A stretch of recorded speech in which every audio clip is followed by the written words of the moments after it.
নাই বাজেটখন প্ৰকৃততে বহুত 14 লাখ কোটি টকা ঋণ মাফ কৰিছে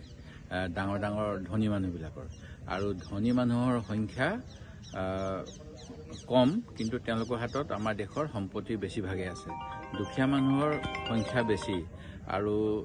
যি 12 লাখ টকালৈকে ইনকাম টেক্স দিব নালাগে বুলি কোৱাৰ কাৰণে বহুত মানুহে ফুটি পাই আছে যদি 12 লাখ টকা মানে বছৰেকত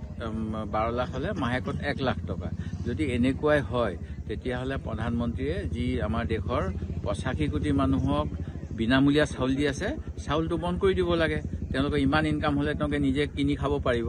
প্ৰকৃত কথা হেতু নহয় দুখীয়া মানুহৰ সংখ্যা বাঢ়ি গৈছে দুখীয়া মানুহৰ কাৰণে একো নাই আৰু মধ্যবিত্ত শ্ৰেণীয়ে দুখীয়া মানুহখিনিৰ ওপৰত প্ৰভাৱ খটাব পাৰে সেই গতিকে মধ্যবিত্ত শ্ৰেণীখিনিক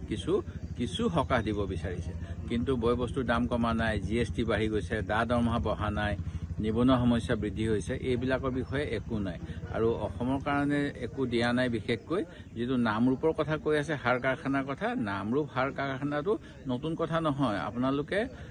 মানুহে পাহৰি যায় কিন্তু কিছুমান মানুহ আছে পুৰণা বাতৰি কাকত পালে কাটি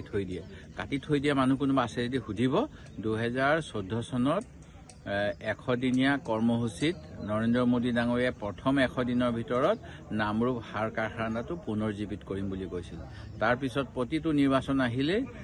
তেখেতসকলে কয় কাৰখানা খুলি দিম আৰু কাৰখানাটো খোলা নাই এতিয়া আকৌ এটা নতুনকৈ ঘোষণা কৰিলে সেই গতিকে নতুন বটলত পুৰণা মদ কিন্তু মদখিনি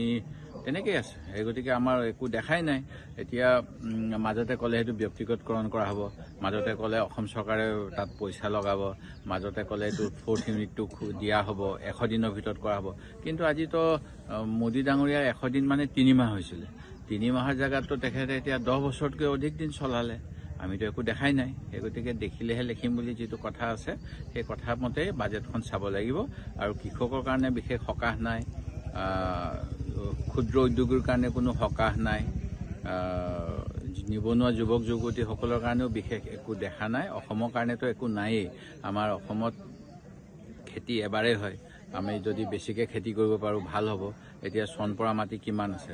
পথাৰবিলাকত এতিয়া অনবৰত পানী থাকে কাৰণে খেতিয়ে নহয় তাহলে কৃষকৰ উপাৰ্জন কেনেকৈ বৃদ্ধি পাব সেইকাৰণে কৃষকৰ উপাৰ্জন বৃদ্ধি কৰা কোনো আঁচনি লোৱা নাই সেইকাৰণে মই বৰ ভাল দেখা নাই